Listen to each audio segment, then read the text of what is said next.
In the beginning, there was darkness, and then, bang, giving birth to an endless expanding existence of time, space, and matter. Now see further than we've ever imagined, beyond the limits of our existence, in a place we call the universe. Streaking through space, light is the fastest thing in the universe. It could circle the Earth 7 times in 1 second. As it reaches us across vast distances, it reveals the history of the cosmos. We're able to look back in time. Light travels at 186,000 miles per second. Its speed is an ultimate barrier. Nothing can go faster. We have never, ever broken the speed limit. But is the answer final? Will spaceships ever speed faster than light? Is it even worth trying? To give up without trying is just giving up. It can neither be touched nor felt. It is an abstract quantity of immense impact, the rate of motion at the very heart of all existence, the fundamental linchpin of the universe that we call light speed.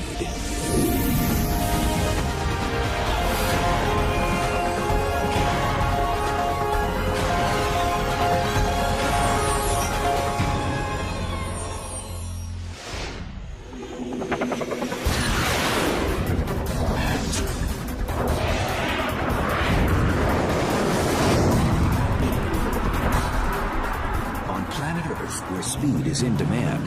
The fastest people, vehicles, and technologies seem to crawl in a cosmos where light speed is king.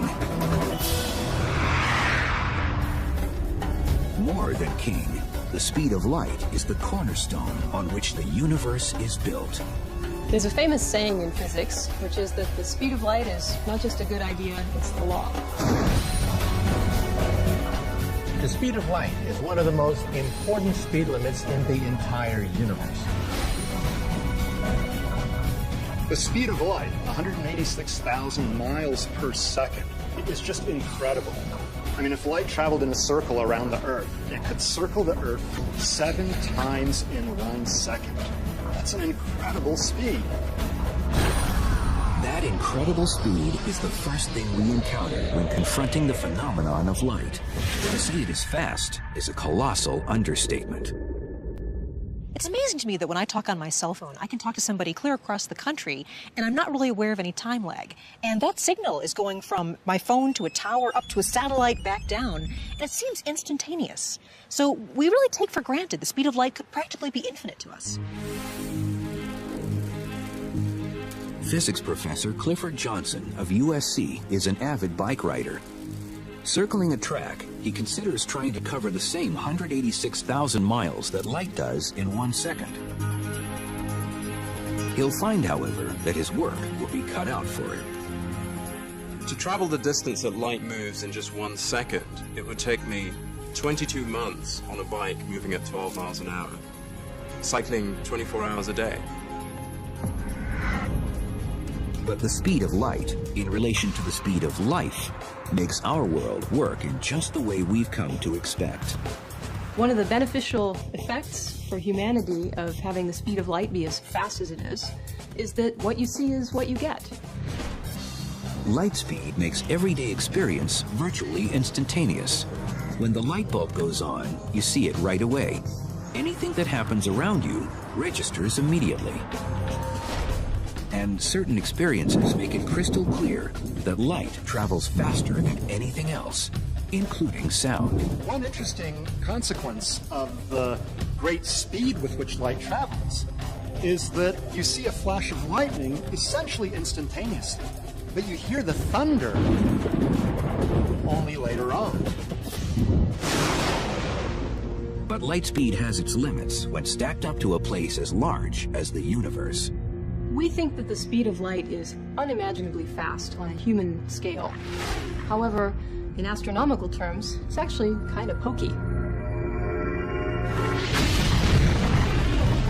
And so it's ironic that when the Apollo spacecraft blasted into space, traveling at what seemed an amazing 25,000 miles per hour, the speed of light proved frustratingly slow when it came time to talk to astronauts 236,000 miles away on the lunar surface. So when the astronauts were on the moon and people asked Neil Armstrong, "Hey, Neil, what's it like up there?" Several seconds went by between the question and Neil Armstrong's answer. Neil, this is Houston, radio check, over. Hi, Roger. Houston, line's clear. Roger, line's clear, Houston. Roger, bud. And those several seconds were not because he was thinking about the answer, but rather because it took 1.3 seconds for the signal traveling at the speed of light to reach Neil from mission control, and another 1.3 seconds for his reply using radio waves to come back. And that's 2.6 seconds without even thinking. Okay. The 1.3 seconds it takes light to travel from the Earth to the Moon is pocket change compared to other celestial bodies. Light from the Sun, for instance, takes more than 8 minutes to get to the Earth. And if the sun were to disappear right now, if the sun were to suddenly vanish, it would take 8 minutes before we would even feel the shock wave and see the effects of a disappearing sun. The limits of light speed also make communicating with Earth's far-flung spacecraft a special challenge. It takes up to 44 minutes for signals to travel back and forth to the probes exploring Mars. More than 3 hours to Cassini at Saturn. And over 29 hours to Voyager 1, the most distant of all, now heading out of the solar system. Still, these distances are trivial on a cosmic scale. We can almost understand the 10 billion miles separating Earth from Voyager. But what's next? The nearest star is a red dwarf named Proxima Centauri, nearly 25 trillion miles away. That's 25 followed by 12 zeros. I am often asked a question, how can you as an astronomer really comprehend these vast distances, these huge numbers? And the answer is, I can't. The human brain really doesn't wrap itself around numbers that big. Occasionally, I actually write out how many zeros there are in kilometers from here to a galaxy, just to see how huge that number is. But in reality, of course, as astronomers, we would be spending all day writing zeros unless we came up with a better unit to use. And that's what a light year is. A light year is approximately 6 trillion miles. It's the distance that light travels in 1 year. Using light years to describe distances opens up another dimension of light speed's character. Think of it. Sirius, the brightest star in the sky, is 8.6 light years away. That means we see it not as it is today, but as it was 8.6 years ago. We see the bright star Vega as it was 25 years ago, and the red supergiant Betelgeuse as it was 500 years ago. It's a wonderful gift of nature that because it takes time to travel, we're able to look back in time. The further out we look in distance, the further back in time we look. We would have no idea what our cosmic history was if the speed of light traveled instantaneously. Laura Danley is curator of the historic Griffith Observatory in Los Angeles. With light's ability to take us into the past, she's assembled a stack of photos that tell light speed's story of the universe in snapshots, looking back in time to its beginning, more than 13 billion years ago, to the present day. I'm putting together a scrapbook of the history of our family of galaxies, and that shows all the galaxies that we can see with our telescopes as far back as we can see with our telescopes. Each photo in this album, then, shows something in the universe with a look-back time equivalent to its distance in light years. The famous Crab Nebula, 6,500 years ago. The galactic core, center of the Milky Way, 26,000 years ago. And the Andromeda Galaxy, our next-door neighbor, 2.5 million years ago. But practically yesterday on a cosmic scale. I love this cluster. For almost 90% of the look-back time, the album is filled with common galaxies. Common, yes, but intriguingly diverse. These two are colliding. You can see one going what appears to be right through the other. And there's a lot of drama in the way galaxies evolve and the way they interact with one another. So this one would be, it's only about 500 million light years away. As Danley places each shot in the album, a bigger picture begins to emerge. Adult galaxies have been the main characters, evolving in all their variety for the past 12 billion years. But the cosmos also has its childhood photos, showing galaxies when the universe was a mere toddler. These are actually very interesting galaxies at about 11 billion light years away.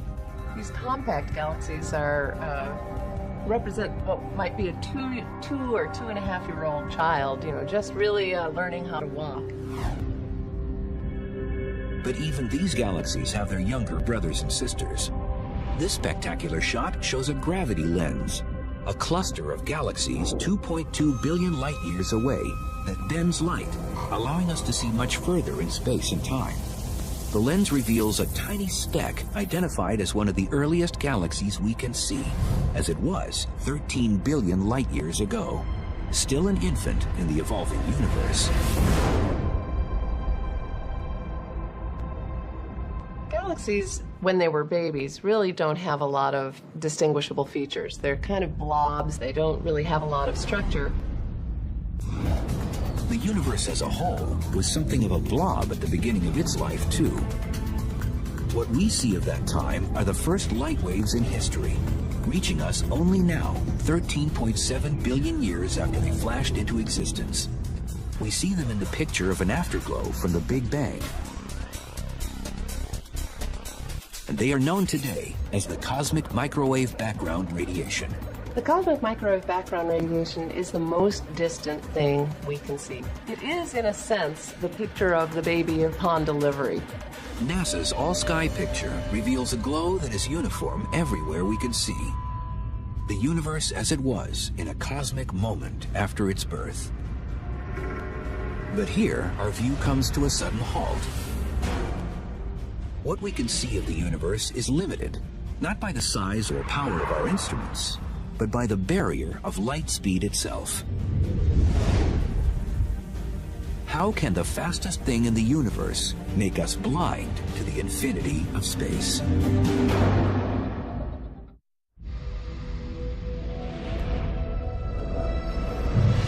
Knowing that light speed is 6 trillion miles per year gives us the light year, a convenient shorthand for talking about the huge distances in the universe. But it's just as important to understand that light speed at 6 trillion miles per year is an ironclad constant. The speed of light is so constant that the universe actually changes everything so that you never see it going any other speed.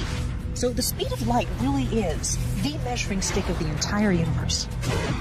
In fact, the constancy of light speed results in an amazing tool for measuring distance in the vastness of space. The tool is called redshift. It happens as light between galaxies travels at a fixed speed. When the space between the galaxies expands, the light racing between them gets stretched, turning red in color. As light goes from one galaxy to another, from a distant galaxy to our own, for example, that light gets stretched along with the stretching of space. And that causes intrinsically short wavelength light, like blue light, to gradually become long wavelength or redder light. That fundamentally is the cause of the redshift that we see in the spectra of galaxies. How does the redshift turn into a way to measure distance? It's all because of an astonishing discovery made in 1926 at the Mount Wilson Observatory outside Los Angeles. Being up here on Mount Wilson is always a thrill for me because it was actually right here at this location that our view of the universe entirely changed. It was here that Edwin Hubble found out the universe is expanding. And that was an amazing thing. He wasn't expecting it. Nobody thought that was the case. And it changed everything. Seeing red shifts everywhere, Hubble found that all of the universe's galaxies were moving away from each other, which we now know is caused by the expansion of space itself. As seen from the Earth, a galaxy doesn't look like it's moving away, but we know that it is because its light is red-shifted. A galaxy moving away at low speed has a slight redshift. A galaxy moving faster has a larger redshift. But Hubble found that those faster-moving galaxies are also farther away. That meant the greater the redshift, the more distant the galaxy. By seeing how fast space is expanding and working the math backwards, cosmologists have been able to estimate the age of the universe. Combine that with light speed, and you have a major brain twister. The universe is such a huge place that the light travel time really becomes important to us. We believe the universe began about 13.5 billion years ago. That means the farthest in any direction we can look is 13.5 billion light years. There hasn't been enough time for light to travel more than that. It's called our light horizon, a sphere 13.5 billion light years in all directions, containing everything we can see. But that's where the brain twister comes in. Does space end there? We have no reason to believe that the distance we can see is the entire size of the universe. In fact, it might be much bigger than that. It's just that with light travel time, that's all we can see. That's our horizon. So consider this conundrum. Astronomers in a galaxy at one edge of our horizon can't possibly see any galaxies on the other edge of our horizon. But they can see galaxies 13.5 billion light years in the other direction. And so can astronomers at the edge of their horizon. And on, perhaps to infinity. As for astronomers on Earth, light speed has them trapped. If we ask what is happening beyond our light horizon, we have to face the fact that the speed of light really is a barrier. We've never seen anything beyond our light horizon. Can we take comfort in the fact that there is so much to see inside our horizon? This breathtaking shot is the Hubble Space Telescope's ultra-deep field. It's a massively detailed photo of an area of the sky 100 times smaller than the full moon, yet containing 10,000 galaxies, some whose light has been speeding toward us for 13 billion years. Beyond that is the cosmic background radiation from just 400,000 years after the Big Bang. In NASA's color-coded picture, the radiation's glow is pure green, representing a distribution of matter so uniform, its temperature varies no more than 1/50,000th of a degree. Nothing in human experience is even close to this kind of uniformity. In fact, astronomers believe the universe should really be very different. By rights, the universe should be lumpy. If you look in this direction and you look in that direction, you should see two entirely different concentrations of matter, different temperatures, but it's extremely uniform. Therefore, we have a puzzle. The puzzle has its roots at the universe's birth in the Big Bang. If everything flew apart from the beginning, why shouldn't it be uniform? No kind of explosion that we know about leads to that kind of uniformity. If you imagine an ordinary explosion, an atomic bomb, a piece of TNT, but it's not really uniform at all. There's a piece of shrapnel going off there, a piece of paper going off there, an extra piece of iron going off there. It's really very non-uniform. So scientists believe the cosmic background radiation just shouldn't be as smooth a green as it is. We can find out why in an ordinary paint store. Let's consider a universe that consists of different color cans of paint. In our hypothetical paint universe, we have a can of yellow paint and a can of blue paint. And at the instant of the Big Bang in this universe, the two cans of paint start expanding apart from each other. In our hypothetical paint universe, one side of it would look yellow, and the other side would look blue. But as we've learned, the cosmos looks green, whether it's the paint universe or the real thing.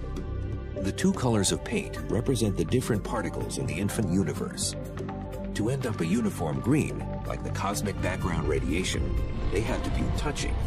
But when scientists first calculated the speed of the Big Bang, they concluded that it blew everything apart faster than the speed of light, meaning blue and yellow were too far apart, even at the instant of creation, for any mixing to take place. Seeing a universe that's so uniformly green would be very strange. It would be like taking our can of yellow paint, pouring it out, and having it be green, then taking the can of blue paint, pouring it out, and having it be green as well. It's impossible.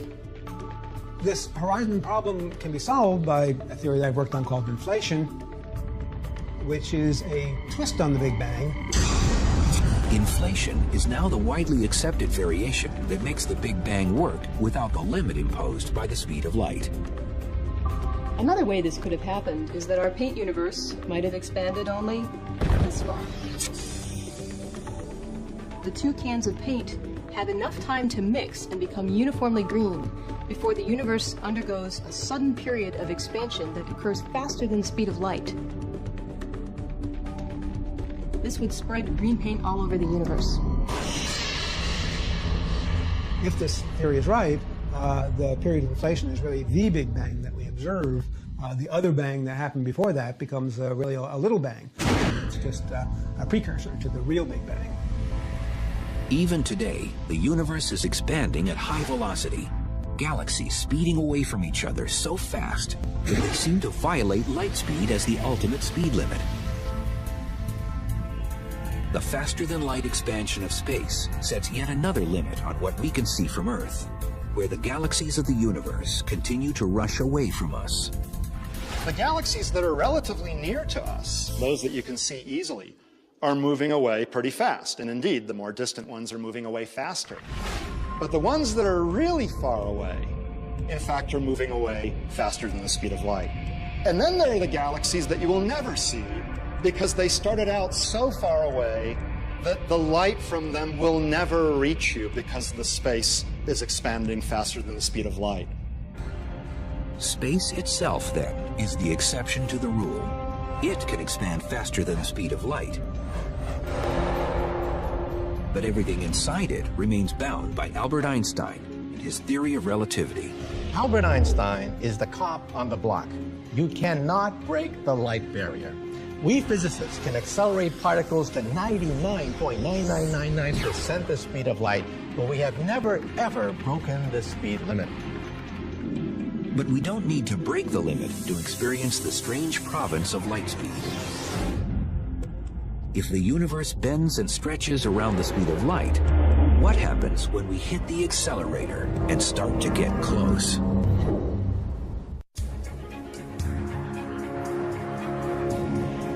For most of us, light seems simple and uncomplicated, a quality of nature by which we see the universe. Under the scrutiny of science, however, it becomes strange and bizarre. Light is such a common thing in our everyday experience, and yet we have very little understanding of it, really. It's very weird. The speed of light is something that the entire universe bends around to accommodate. We can begin to understand why the universe bends itself around light speed by joining physicist Clifford Johnson at a bicycle track, where a tennis ball will compete against a beam of light. If I throw an ordinary object like a tennis ball, I can throw it at a given speed, and it'll go a certain distance. This is the path of the tennis ball as Johnson throws it while he's standing still. It lands roughly halfway down the track. Next, he'll throw the ball again, but this time from a moving bike, with different results. If I throw the tennis ball at that same speed while riding the bike, it'll go faster because it's the speed of the tennis ball plus the speed of the bike, and so it'll go further. Compare the two tosses, and the difference is clear. The ball goes faster and farther when thrown from the moving bike. It makes perfect sense. But now we put light to the same test, using the bike's headlight instead of a tennis ball. If I'm standing stationary and I switch on the headlight of the bike, that beam of light that comes out of the headlight comes out at the speed of light. No other speed but the speed of light. Suppose the beam was slow enough for us to actually see its motion down the track. We mark its position just a brief moment later. Next, Johnson switches on the headlight at riding speed, and the unexpected happens. In that same moment of time, the light travels exactly the same distance as before. Unlike for the tennis ball, you don't add the speed of the bike to the speed of the light. The speed of light remains the speed of light. The two light beams travel the same distance because light speed is constant, and independent of the source's motion. It may fly against intuition, but it is a fact of nature. Every beam of light in the universe travels at the same speed in empty space, no matter how fast the star or comet or galaxy that emits it is moving. After scientists discovered this fact at the end of the 19th century, Albert Einstein did the math for the rest of us and developed his special theory of relativity, with constant light speed as its center. Understanding the speed of light gave us a window into understanding the nature of space and time as we understand it now. We do not live in a rigid world where meter sticks and a clock ticking at regular intervals. We live in a flexible, stretchy Einstein's world, relativistic world of space and time. In common experience, the universe doesn't seem very stretchy to us because compared to light speed, we are moving very slowly. But when we crank up the velocity, things begin to change. As you get closer and closer to the speed of light, all sorts of strange and marvelous distortions take place. When we say that the universe kind of bends itself so that the speed of light is always constant, it's amazing how literally that's really true. As you move closer and closer to the speed of light, your time appears to slow down to an observer that's sort of watching you go by. That's amazing.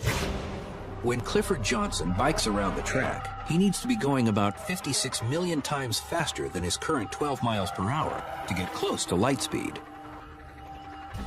But suppose he could. Imagine I were riding my bike close to the speed of light. Never mind whether that's possible or not. Just imagine that this was happening. My clock's running slow compared to the cameraman on the ground who's filming me. If I do that for a while, I'm going to age much more slowly than the cameraman who's on the ground. So that when I come back from the trip and come back and talk to the cameraman, he's actually much older than when I left him. If this sounds like magic instead of science, there is proof in something that many of us experience every day. A great example of Einstein's special theory of relativity and the fact that clocks that are moving relative to you run more slowly than your own clock, which is at rest, is the GPS system.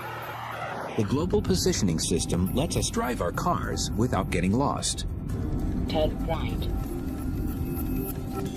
GPS begins with a network of 24 satellites orbiting the Earth 12,500 miles above the surface. At any one time, the device in your car receives signals from at least 4 satellites and compares their light speed travel times to calculate an accurate location on the ground.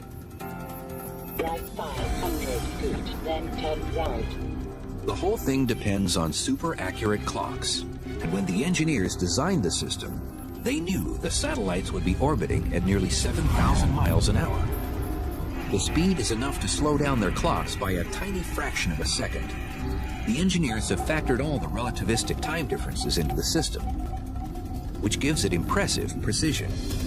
If the clocks in the satellites are running at a different rate than the clocks down here on Earth, and you don't take that into account, you will get the wrong answer for where your car is. Drive 0.1 miles to destination on left. The distortion of time is only one of the strange results of traveling close to the speed of light. On the bike track, Clifford Johnson continues to push the envelope as space begins doing odd things to him and his bicycle. Imagine I'm on my bike again, going close to the speed of light.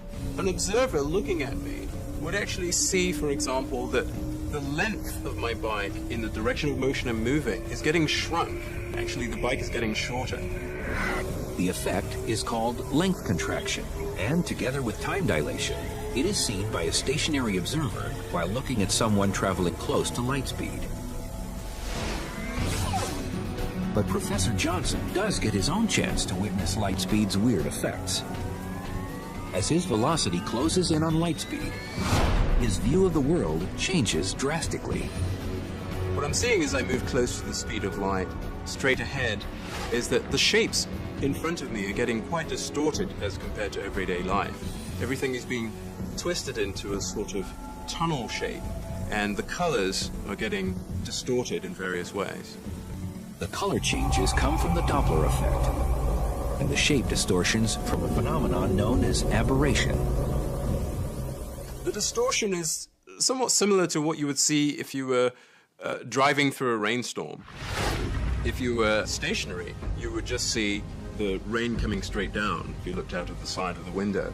Whereas if you were moving through the storm, you would see that the rain appears to be slanting towards you as a result of your motion. And that's at the basis of that warping effect that you get as you're moving near the speed of light towards objects in front of you. In reality, we don't have to travel near the speed of light to experience the distortions caused by motion through time and space. They are with us every minute of the day. All of the distortions that happen as a result of a finite speed of light still happen on an everyday basis, even in our everyday life, but the effects are so tiny that we can't perceive them. Still, light speed has its other quirks in the slow-moving world, quirks we perceive very well. The speed of light may be a constant, but only in the vacuum of space. When light moves through things like glass or fluids, it slows down appreciably. If it didn't, things like telescopes and human vision would be impossible. But what would happen if light slowed down much more? If the speed of light were 0?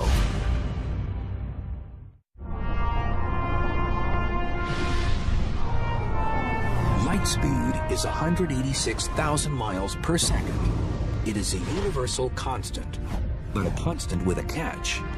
It travels at that speed only in a vacuum. Light changes its speed when it travels through different media. It travels more slowly through water. That's why you see refraction and bending and rippling of light when you're underwater. Life as we know it would be very different if light didn't propagate at different speeds through different materials. For example, we wouldn't be able to see. Our eyes wouldn't work the same way. In a universe where light moved at the same speed through all materials, we would know little of the world around us, seeing only vague blobs of dark and light. That's because our eyes depend on biological lenses to focus images on our retinas. Just like lenses made of glass, they work because light slows down as it passes through them. Well, why is that? Because light is absorbed by the atoms of glass, and then they re-radiate it later. So there's a delay factor. Light hits an atom, the atom vibrates, and then sends a light package off. So there's a delay factor. The delay factor also causes light to bend when it hits glass shaped into a lens. Bent in just the right way, light can be focused, collected, and magnified. For astronomers studying the universe, nothing could be more important. Thank goodness light slows down when it goes through glass, because that's the reason why we have telescopes. The reason why we have telescopes is because light bends going through glass, and we can concentrate large amounts of light to a single point, and then that gives us the ability to see the marvels in the universe itself. Light travels through the glass lenses of telescopes at about 124,000 miles per second, 2/3 of its speed through a vacuum. But some scientists are looking at making use of light at far slower speeds. And then we have the AOs over here. They're pretty much all functioning now. At her lab on the campus of Harvard University, Dr. Lena Howe has taken slow light to the extreme by reducing light speed to 0. The speed of light, of course, is incredibly high. I mean, nothing goes faster than light. And, you know, the usual 186,000 miles per second. And we kind of thought, gee, that's awfully high. Let's try to do something about it. So we have a detector right there. Howe and her team conducted their experiments in a complex laboratory filled with lasers, mirrors, prisms, and other exotic gear. It is a branch of physics where few have dared to tread. If you can start to change things so dramatically as taking this enormous light speed and then bring it down to bicycle speed, that then you're in a completely new regime of nature. You're able to now start to probe areas, regions of nature where nobody has ever been there before. The brakes are put on light speed inside Howe's lab by focusing lasers on 2 microscopic clouds of sodium gas chilled to a few billionths of a degree above absolute 0. a control laser hitting the two clouds sets them up for action. Then, a quick light pulse shoots into the first cloud, where it is squeezed into the gas and slowed to just a few miles per hour. The light pulse goes from being about 1 kilometer long in free space. It compresses like a concertina as it enters the atom cloud and ends up being only 0.02 millimeter in size. That's less than half the thickness of a hair. So really small, and it's so small that the light pulse actually ends up fitting totally inside the atom cloud. Howe says the atomic imprint of light in the sodium cloud is a perfect copy, embedded in atoms, of the original light pulse. It can then be stopped in free space between the two clouds before moving on. When it enters the second cloud, another shot of the control laser expands it to its original size, shape, and speed of 186,000 miles per second. It is comparable in some ways to a science fiction transporter that sends people or objects through space. So in these experiments, what we really do is we stop and extinguish a light pulse in one part of space and revive it in a completely different part of space and send it back on its way. Since light can carry information, this super advanced technology points the way to futuristic light-based computers that bypass wires and electronic chips.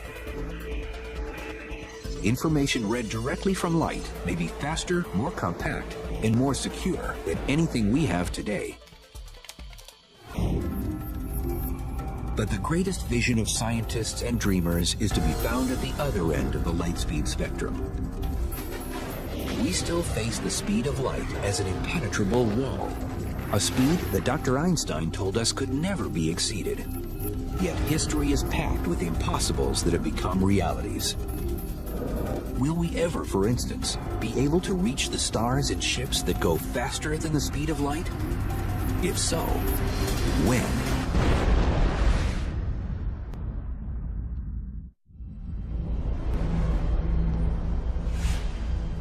In April 2008, world-famous physicist Stephen Hawking called on the human race to colonize space and make interstellar travel a long-term aim. Spreading out into space will completely change the future of the human race, but maybe determine whether we have any future at all. The stars are so far away that interstellar travel is impractical unless we can go faster than light speed. But that's an obstacle. Einstein's theory of relativity tells us that a spaceship's mass approaches infinity as it nears the speed of light. So as you try to go faster and faster and faster, you actually get to a point where it takes more and more energy until it's an infinite amount of energy to go the speed of light. That's impossible. It means that travel at light speed is also impossible. Or is it? Mark Millis is one of a handful of scientists who isn't ready to throw in the towel on the subject. A NASA propulsion physicist by profession, he likes to build models of starships in his spare time, and is well aware of the giggle factor in any talk outside science fiction of star travel. The giggle factor is actually a healthy response. It helps provide skepticism to the topic, to ask deep questions to make sure that we're proceeding correctly. Once head of NASA's mothballed Breakthrough Propulsion Project, Millis is editor of a book that has collected the serious current research on the subject. When it comes just to the light speed issue, there's about 36 physicists who've written articles, some skeptical, some suggesting new methods on the topic. No one is saying that anytime soon we'll be able to have warp drive to the stars. But on a scale of centuries to millennia, it can't be ruled out. Virtually all physicists agree it's impossible to travel through space at faster than light speed. But there may be a way to cheat by altering space instead of traveling through it.